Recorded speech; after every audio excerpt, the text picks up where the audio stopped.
Do you feel that in a time when we are more connected than ever, we are drifting away from real human connections, especially to ourselves?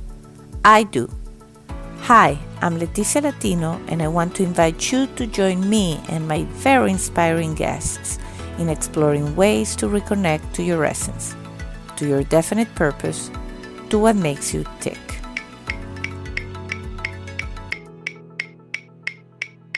Are you ready?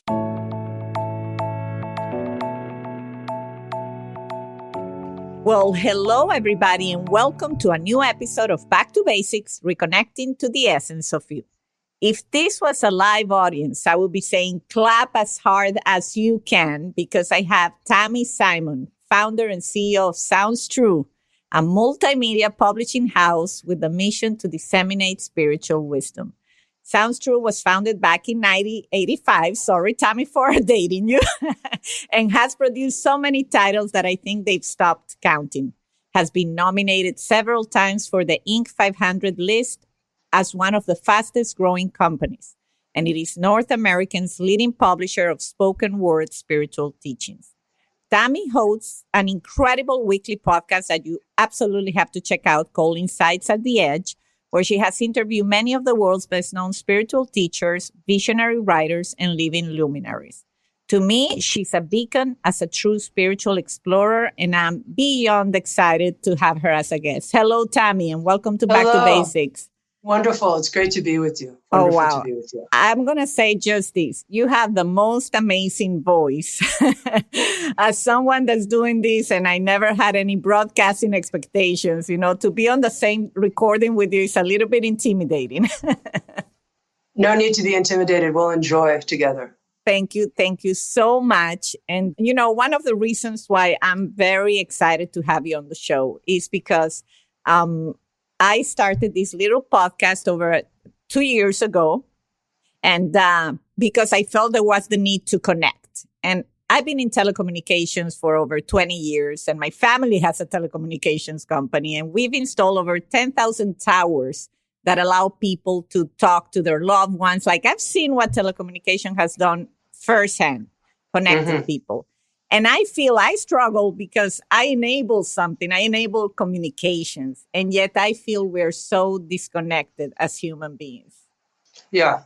Well, I think a very important aspect of connecting is connecting authentically, connecting from who we really are, connecting from our heart, not just connecting persona to persona, projection to projection.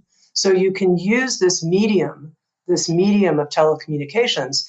You can connect people's voices. You can connect people's images, their fabulous projections. And that's not real connection in a way. It leaves us still, in my experience at least, feeling empty inside. What I think we all really long for is this genuineness, genuine connection, person to person, where we drop all of those outer kind of gimmicks. And we actually drop into what's really happening for us and can share and receive each other in that place. So that's my invitation all the time, both in the podcast I host and in working with the authors we work with, That Sounds True, is to bring out their genuine heart. I think that's so true. And that's why I'm such a big fan. Of course, I've been a fan of yours for a long time. And honestly, when I invited you on the show, I've invited many people that are very, high profile. And I give it to you. You responded directly to me, to my email. You made it happen in the most genuine way. And to me, you acted as you speak. And that's so uncommon, unfortunately. I have so many other people that I meet through the women organization, women minority, and it's so many good words and nice words to hear. And then when the time comes to support each other, the first question they ask you is, how many listeners do you have? Or how many? And so it's kind of a deflating environment, right? Because you think instead of supporting each other and helping each other, you kind of want to know what the agenda behind the invitation is. And you weren't like that. Yeah. So, yeah. Well, I think that's, one of the things, and Eckhart Tolle, who's one of the authors we work with, That Sounds True, he's taught on this idea in a very clear way, which is that somebody should never be the means to some other end. That's not how we are called to relate to people if we're relating to each other from a place of presence, from a place of beingness. And connection, I think, happens actually in presence when we're really there. And when we're really there, we're not using somebody as a cog or as an instrument to get something else, to get more followers or more money or more applause or more. You literally are, you're using people, you're using each other, and you're calling it connection. But what I believe is that connection in and of itself is nourishing, satisfying, and gives us the end that we want. Like, what do we want when we get all that applause and we get all that money and all those people tell us we're fabulous? What does that give us? It gives us a sense of, oh, I can relax. I'm okay. I'm actually okay. Well, you can be okay right now just by knowing that you're part of the universe and that you're loved. And, so to me, the opportunity when I get an invitation from someone like you and I can sense the sincerity behind it, which I could sense, for me, that's a chance to make a new friend in the world. They said that the Buddha made thousands and thousands of friends every day. And, you can say, we make these friends on Facebook or something like that. But it's the question is, what is the quality of the realness of touching person to person in that moment? That's really powerful. And I feel that in my own world, I feel a little bit of what you might have felt when you found it Sounds True. And in your own quest is that sometimes I feel like an outsider also, although I'm an insider because, I have a name in the industry, but, I'm searching for something different. And people usually tell me, why do you have so many connections? How do you do all this? And someone actually said, well, you network with heart. And so I recently published a blog called Networking with Heart about things I do naturally just because they come. I don't even want to take credit. They come naturally. I really care about the other person and learning about what they're going through. And everybody wants like the book about how to do this. And it's hard to teach it, right? You have to kind of come to terms of what you want at the end of this. Mm-hmm. I think there's a couple things. First of all, feeling like an outsider. To be honest with you, I think that's a good thing. I think that the status quo in a lot of our institutions right now is not sustainable. And we need outsiders. Outsiders carry the force of revolutionary power to create something new. And I think we're at a time in the world where we actually need a new regenerative world. And if we're all just playing along with the status quo of whatever our industry is or whatever, we're not going to have the kind of new invention that we need as a collective. So congratulations on feeling a little bit like an outsider. And, it's interesting. I was talking to my wife about this, and I said, the thing that's odd about me is that what the feedback I get from people is, gosh, Tami, you were so real. You were so genuine. And I thought, I don't have to try to do that. I don't try. Like I was like that from when I was a little kid. Mm-hmm. Even as a little kid, like when I used to play cards, my mother would say to me, breast your cards, keep them to yourself. Like I was just never like, don't show me your hand of cards, because how can we have a good game of cards? And it was just a little, anecdote from my childhood. But I mean, I was always just, she would also say, like, when people come over to the house and you don't like them, don't say, I don't like you. Like, little kids, they just say whatever comes to their mind. She's like, no, that's, you don't keep that to yourself. And so, when it came to calling Sounds True, naming the company, I wanted to name the company Sounds True because I realized that's the thing that I valued the most, that when I met somebody, I could feel if they were incongruent. I could feel it. So I could feel like, oh, that person's lying. That person's lying. That person's putting on a show. There was some way that I felt it. And I never felt safe around people who were incongruent. And when someone was congruent, meaning what they said and how they said it and their body language and their facial expression, everything was of a whole. It sounded true to me. And everything in me also relaxed then. So anyway, it's an interesting thing. I don't really know any way to tell people how to do it, except I think we always know, and I'm going to use a slight curse word here, when we're bullshitting. I think we always know. We always know. We know it inside ourselves because there's something in us that feels like we're posturing in a way. We feel that slight puffed up thing. And all I would say is people, you don't have to do that. Like your natural self is what other people need actually, because that's what makes them feel safe. That's what makes them feel relaxed. So if you want to help other people relax, be your natural self. That's great. And that's why I ended up doing this podcast. Like people want to know, why am I doing it? And they think I'm doing it for business. There's nothing more far away from this than my business, right? But it's giving me a creative outlet. And I get calls of my friends to say thank you for just this past weekend. I had someone that had dealt with a lot of alcohol abuse, drug addiction, a lot of things. And I get the call from someone saying, oh my God, I just showed this podcast to a lot of friends of mine. And the fact that you're contributing is just so empowering. And that's why I have such a great admiration for you and Sounds True and all you do, that I say, I want people that I want to talk to people about you with my friends. I want to get them at the same level and all the great work and authors that you publish. Because sometimes one feels you cannot talk to so many people about this, even people that you're really close to. Yeah. Well, that also, I think, is changing. And it's important that it changes. Because if we really want to feel connected, and I sense that sincerity in you, that desire, what does that mean? Well, if people need to know us for who we are. Like for me, the hardest part of my life was not coming out as a lesbian. That was pretty easy. But it was hard for me to come out and share with people my deep spiritual love and sense of eternity. And that part, I felt shy about it. I thought people are going to make fun of me. And at the same time, I thought, well, if I want people, not a lot of people, but the people close to me, if I want them to know who I really am, I'm going to have to share with them what actually matters the most to me.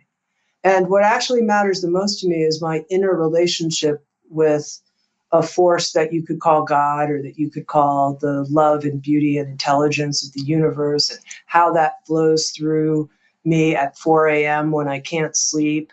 Like that's what actually matters the most. And I need to share that if I want to be known. And of course, I want to know other people too. So I want them to tell me what matters the most to them. That's good. In your last podcast, you called that spiritually coming out. I thought that was so funny, by the way.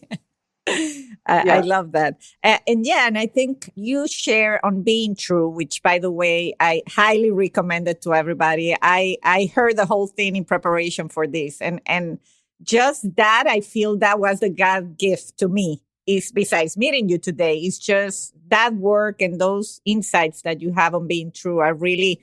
it's like the Holy Grail. You have it there, and it's so true.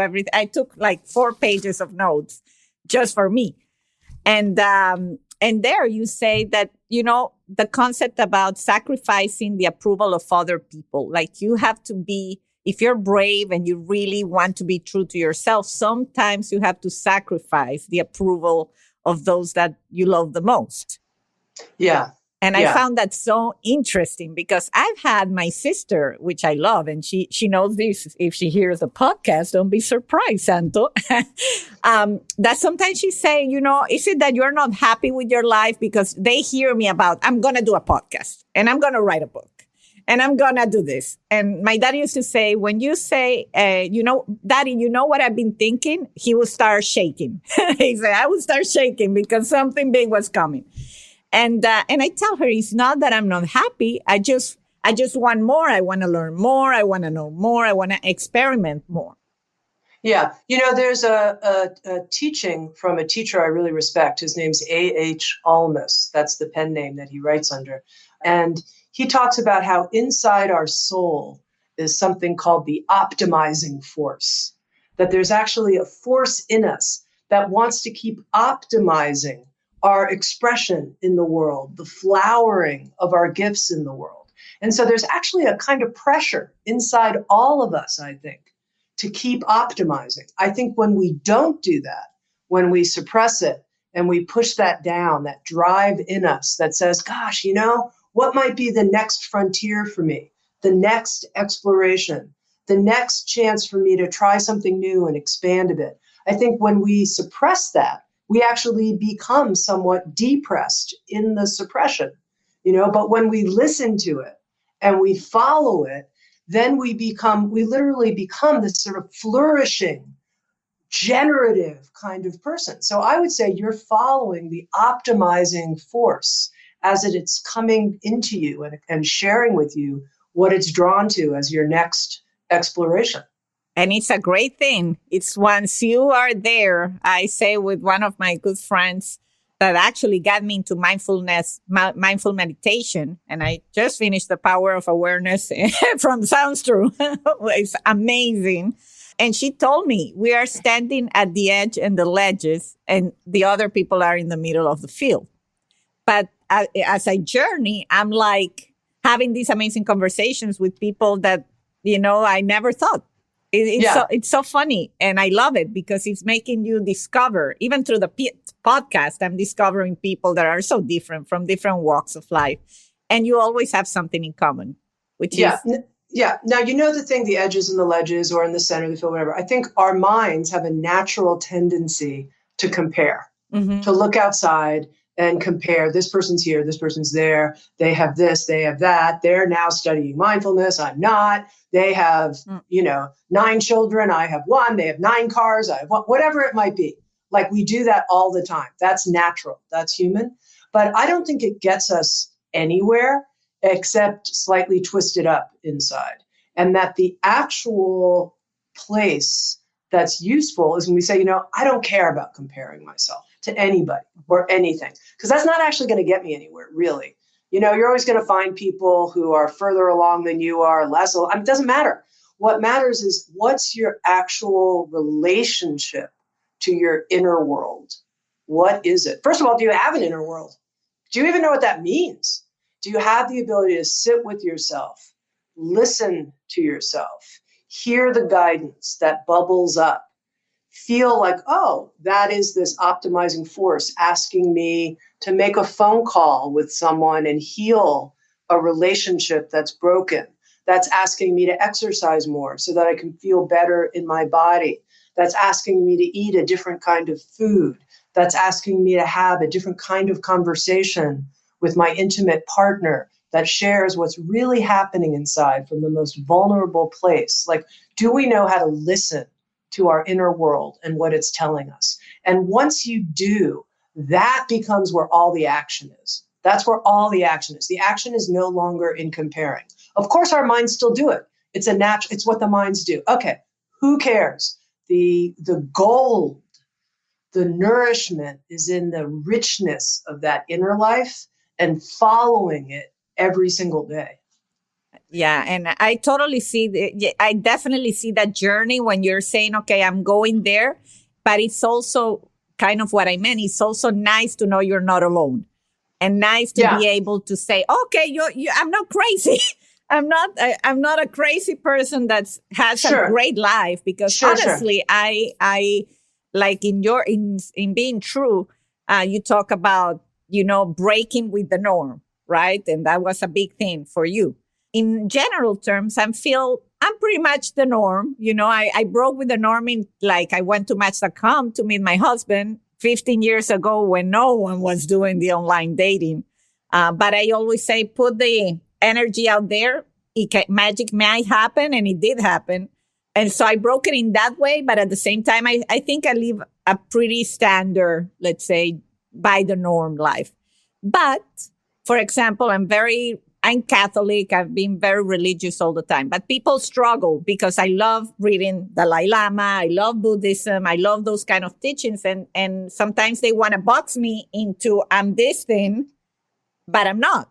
That doesn't mean that my religion doesn't mean, that I cannot learn from other ways of thinking.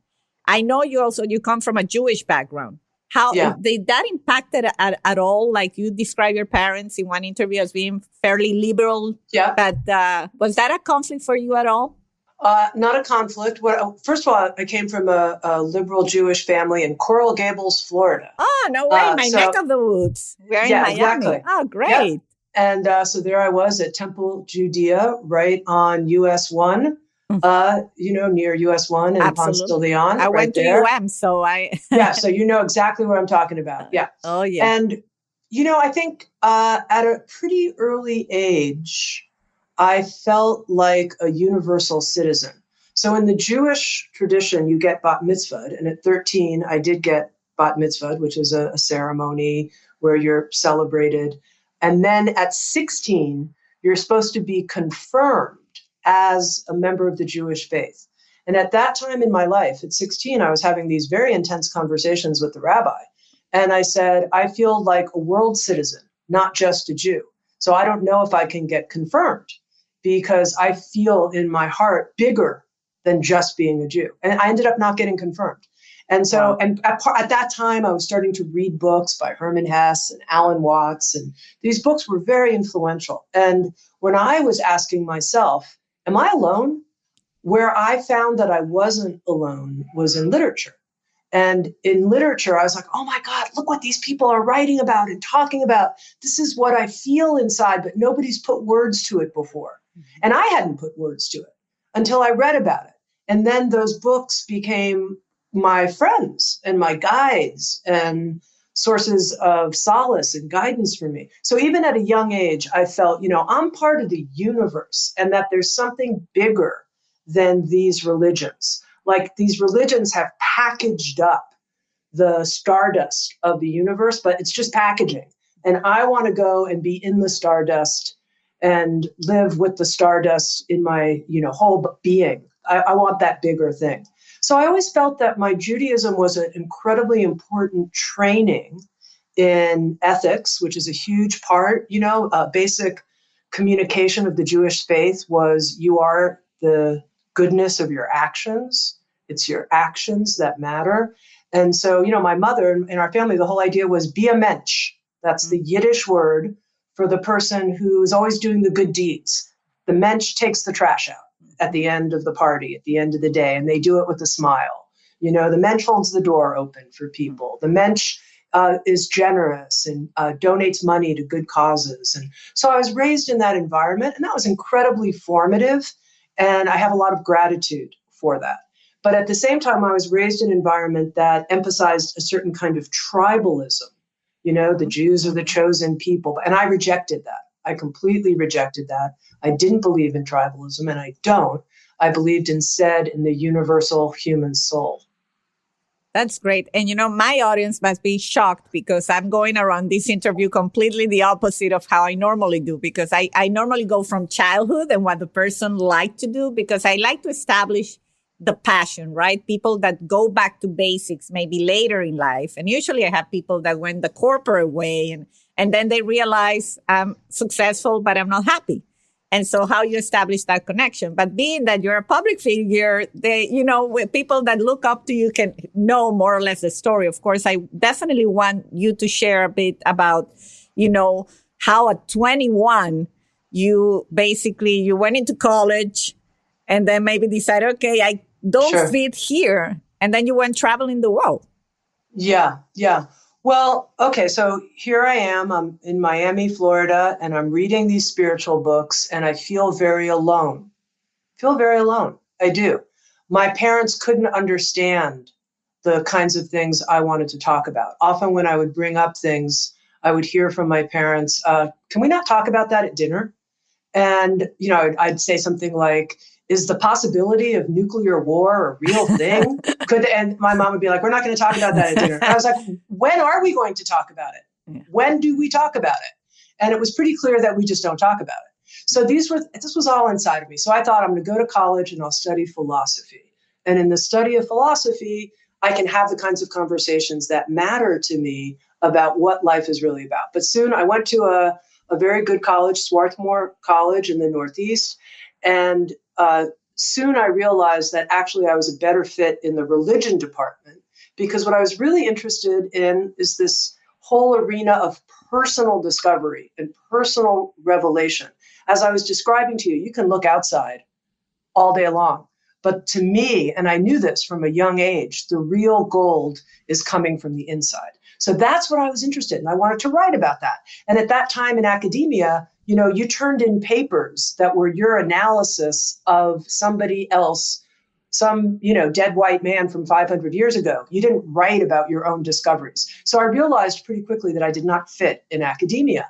And that was a very difficult junction in my life, because I had gone to Ransom Everglades preparatory high school, and I got into Harvard and Yale and Stanford, and I went to Swarthmore on a scholarship for social change. And, it was all like, this was what my young adolescence had led to, was going to this terrific college. And here I was saying, I don't fit.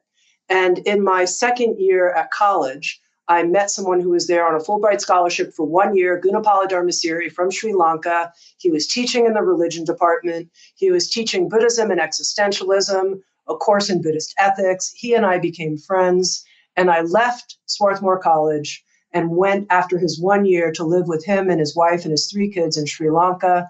And then I traveled up into India and Nepal and spent 9 months in those 3 countries. And as part of that, I discovered meditation. I went on a 10-day meditation retreat taught by a Burmese meditation master, Sri Goenka. And it's a type of deep insight meditation where you spend the first 7 days just bringing your attention into every little point on the outside of your body. And then you start for the last 3 days going inside your body and sweeping the body. And you do this from 5 a.m. till 10 p.m. in what's called noble silence. So I went on one of these 10-day meditation retreats and had what's kind of an unusual experience, which is I fell in love.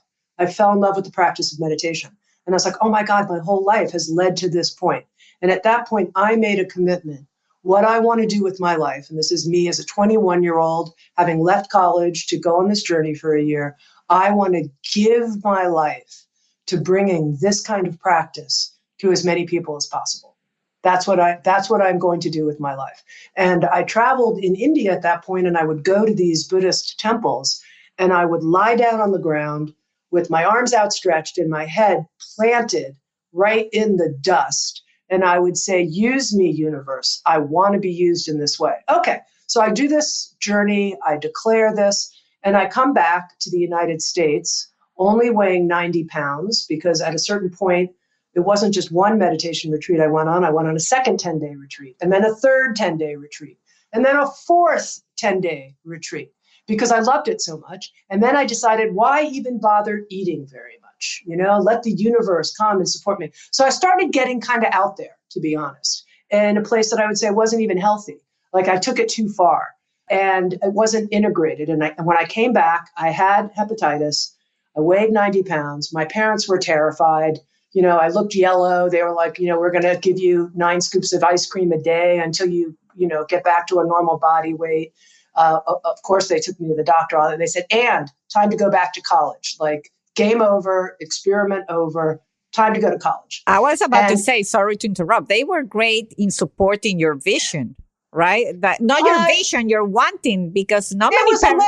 It was a little dicey, to be honest with you. I made a deal with my father where he said, I'll match you dollar for dollar, but you have to earn half the money. And so I spent 4 months over the summer, and then before I went, waitressing and banking a bunch of money, and he matched me dollar for dollar. You. Yeah, they did support me. I think they were.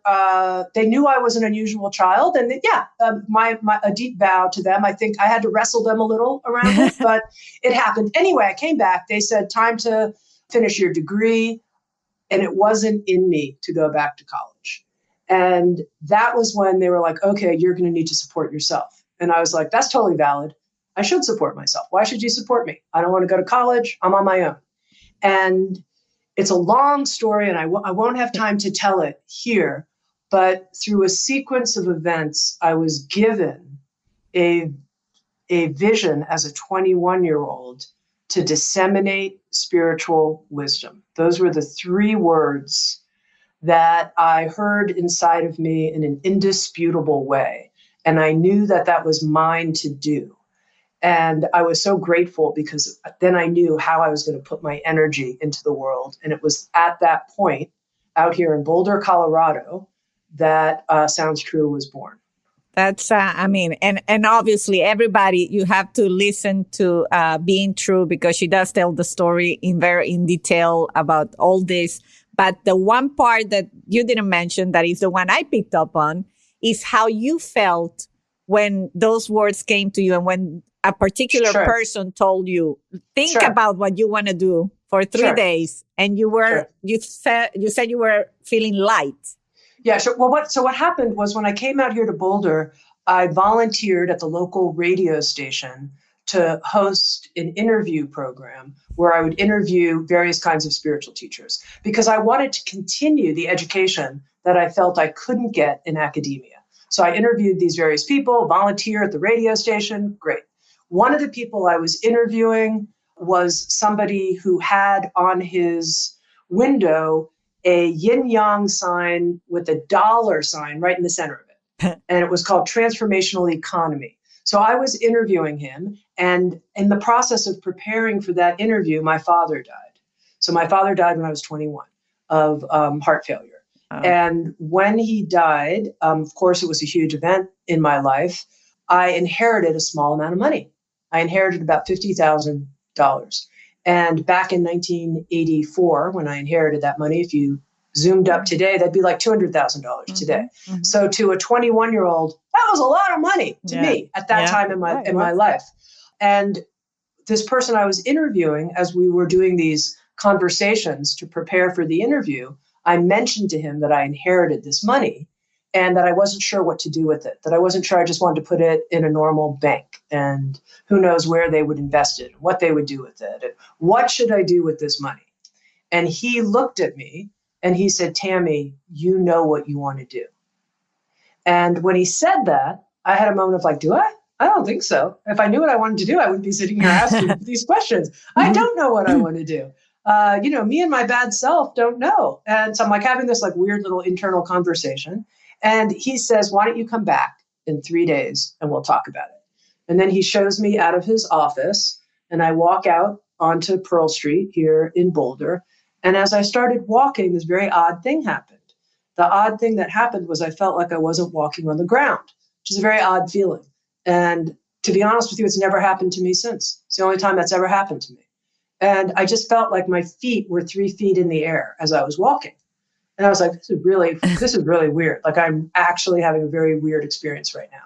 But I was like, okay, weird things happen. It's, and then I heard this voice. And it was a voice inside my head. And it said, disseminate spiritual wisdom.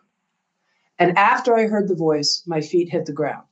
And I started walking on the ground again. And I started thinking about how I was going to do that and what made sense. And the reason why, and I know it was a story, but why I wanted you to tell it is because I think that we get that voice and people listening out there, you get that voice of what you really want to do.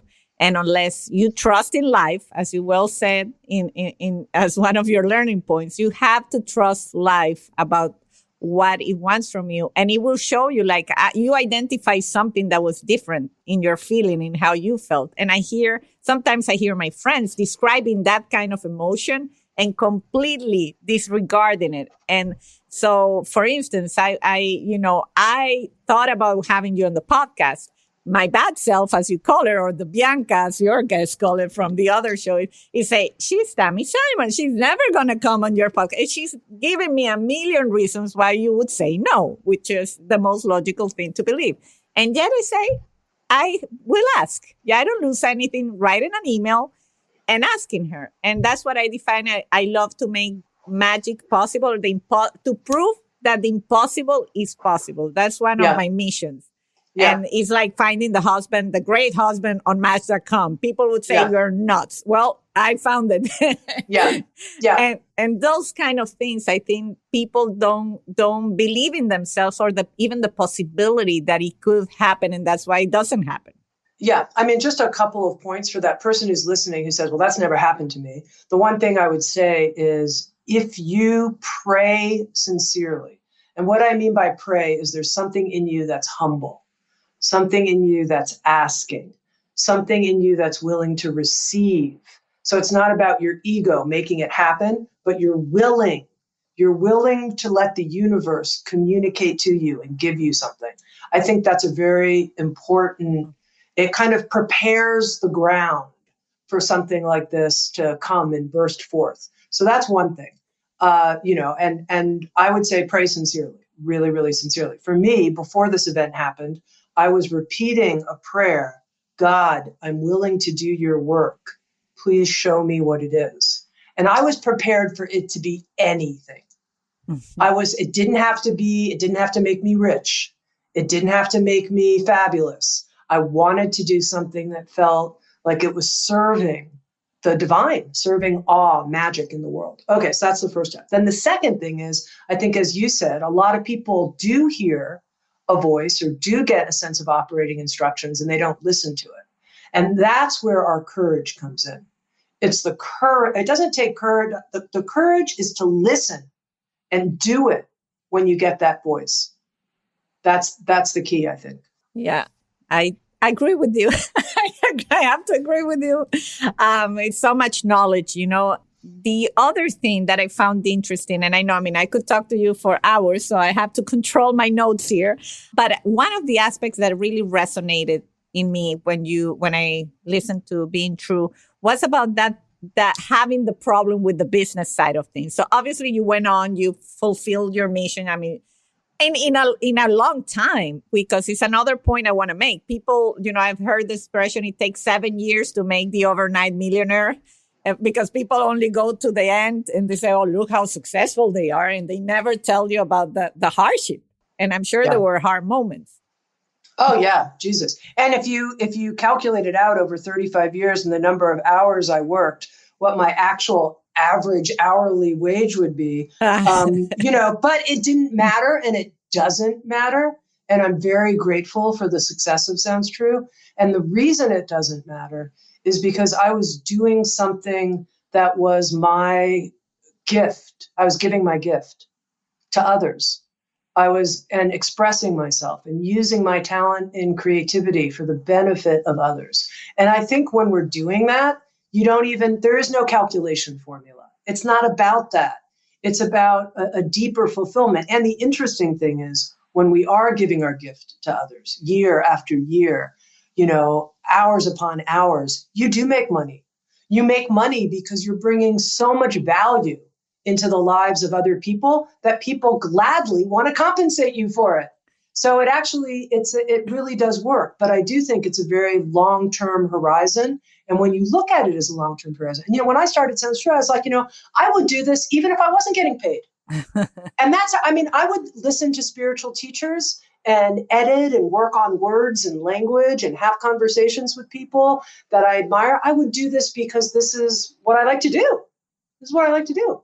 Yeah. And it's what I think it's enriching, like when you find something, like in my case, and that's where I'm going to go with that question, is, the telecommunications industry, it's known for being a male-dominated industry. Now it's getting a little better, but it's really, there's not that many of us in the telecom industry. So it's been a hard industry to be in. There's a boys culture and it has changed. Luckily, and I've had many men mentor that I always recognize, because I always say it's not about being one of the boys, it's about being part of the team. And I've always had that team spirit. But I struggle because in my way of approaching, as I how would I say, I feel the need to connect genuinely with people. Often it happens that I have many friends, I have great customers, right? Or great business potentials. And then the moment to buy something comes, and the one that's most aggressive, most cutthroat, I don't know how to explain it. Sometimes it's like kindness doesn't translate many times in the business aspect of it. So I'm on a marathon. So I'm believing in it's going to count someday. They're going to turn around and come back. And they have. But sometimes it feels unfair. that, here I am trying to be honest to my customer and telling the truth and, doing certain things. And then you see the guys that, or the women that, maybe are not that ethical, lie or say something that is what the customer wants to hear, they get ahead. So how do we bring this kindness and compassion and all these values that we strive for into a business world that sometimes is not ready to deal with them? Mm-hmm. Well, a couple things. One thing that I learned from one of the teachers I studied with was to look at the long arc of things. So you can say, what will the karma be? What will the outcome be of all of these actions, the effect in 10 years, in 20 years? So I always go for the long game, the long game. And the person with the best relationships, the best reputation, your reputation is a golden thing to have. Do you know what I mean? The person who always kind of smells like a rose when people mention their name and everybody goes, oh God, so great. That is an invaluable asset in the long term. The second thing is, how do you define success? If you define success as winning the contract, even though you stabbed somebody to get there, it doesn't matter. You got the contract, or you overpromised and you couldn't, whatever. That isn't the kind of success I want in my life, because at the end of the day, I may not be the richest person. I may not be the most famous person, blah, blah, blah, in my industry. I may not be. But what I have is my own contentment with my soul. And I would never trespass that. I would never give that up. I would never compromise that, because that's the most valuable thing I have. So that's more valuable to me than anything else. Yeah, and that's good advice. I think that's kind of where I stand. And but I try to, and through the podcast, I try to do this to try to trickle down, these things that, when you're kind and when you're good and when you pay it forward. Like, I live greatly by paying it forward, and sometimes maybe I invest time, helping other people. My husband sometimes he's Dutch, so he's very, and sometimes he's like, why are you wasting your time helping someone that maybe hasn't helped you back? And it just, it's my nature. So I don't want to sacrifice those natural things that come to me because of, what's going on. So I'm kind of optimist that, and you see more people like doing mindfulness, doing other things, like maybe understanding and appreciating kindness and going the extra mile. Well, I would say even more, greed in business is part of the destruction of the human species right now. It's actually an incredibly powerful destructive force. And Sounds True started this program called the Inner MBA. And it's a 9-month certification program that we're leading in combination with NYU and LinkedIn. And I'm bringing it up because there's a revolution happening in business. And that revolution is business people who are saying, guess what? I want to work with other business people who mirror my values, and customers who are going to say, you know what? I'm voting with my dollars. And I'm going to support these kinds of companies. And I think that is the business landscape of the future. And for some of us, we may be ahead of our time, and that's what it means to be a pioneer. But as I said to you earlier in our conversation, we need those outsiders. We need those pioneers. It's clear that the human species is in trouble and is at a crossroads right now. And the way that we're going to make it over the next several decades is by us reinventing our institutions, and that includes the institution of business. And believe me, I'm very interested in success.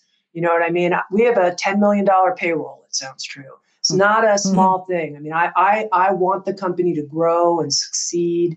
And I personally want to be financially successful. And it's in balance. It's in balance. It's in balance with other values that are equally, if not more important to me, which is the health and integrity of the soul and the forwardness of the human heart. Those are even more important to me, and they can all happen at once. It's a myth that they can't, and it's a myth that's been sold to us by seeing this patriarchal greed win thing and it's not working. it's not working for humanity. I totally agree. More and more I hear people that we say, me included, in a meeting 3 years ago, we all came to the realization. We say, I want to work with people I like. I want to work with people I like. And we don't need this, like you being, almost abused by customers or, and I think it's an awareness that's bringing in. And I think that brings me perfectly to how I wanted to close. And I have one more last question that's a quick one, but this one, would you agree that because of what's happening with COVID, we have become more authentic? You mentioned in Being True that you didn't want to leave with a mask, and people wear masks figuratively, because I think it was like 2016 when you recorded that they brought a mask to work and people are not being authentic. With COVID, would you agree that people are now like lowering the guard and we're working from home, and it has humanized us for sure also in the business environment? I think there's an element of that.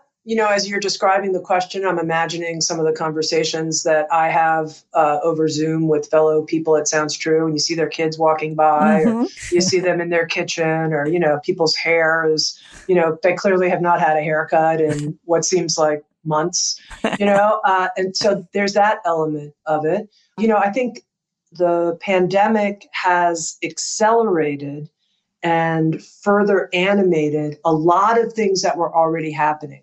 So for people who were living alone and perhaps were lonely, they're more lonely now. Mm-hmm. And, for people who had underlying health problems, not access to the same kind of healthcare and support as others, that's been accelerated as an issue as well. So I don't think it's just as simple as everybody's more authentic. I think some people are more closed and grumpy and keeping to themselves and drinking themselves to God knows where and not sharing who they are. But I think for some people, maybe where they were waiting for that opportunity to share more, it has come forward. But I would be careful not to make any big generalizations about it. Yeah, that's great. It's an interesting time for sure into seeing what is happening. It's almost like when it first, we were first dealing with it, you could see kindness and compassion. And then it's now turning around again with, anger, if for people, the ones that wear the mask with the ones that don't wear the mask. So it's interesting times. And I think it's definitely, at least the mindfulness practice I learned through Tara's and Jack's program is helping me greatly. So, Tami, before we close, I wanted first to give you an opportunity. Is there any exciting projects that you want to share? Anything to look for? There's always tons of exciting things at Sounds True all the time. And so I just encourage people to check out soundstrue.com. Awesome. And I will have all of it in the show notes, all the links. And then, the podcast usually is this journey towards the last question, which is, what makes you tick? Obviously, you do a lot of things that make you tick. Is there anything when you want to reconnect with Tami? I'm sure there's many things, but anything you can share that when it happens, you see, oh, yes, this makes me tick. That's such an interesting question. I hope interesting. It is a very interesting question. And, I think this may sound a little odd, but I love the truth. I love the truth. So what makes me tick is knowing what's true in my own experience and listening for what's true when I talk to people, being on a journey to explore and excavate, find the truth. What can we know as human beings? So what I'd say is what makes me tick is a love of what's true. Well, thank you so much for sharing that with us. And, it's been a pleasure. I'm a big fan. And definitely thank you for being a trailblazer in discovering, all these paths that help people to get to know themselves better and to stay in truth. So thank you so much, Tami. Yeah, thank you. And I want to encourage you as a trailblazer. Keep getting out there. Let that optimizing force animate you all the way. Keep going. It's wonderful. Absolutely. Thank you so much. And we'll be chatting. Okay. Bye-bye. Bye. And until the next time.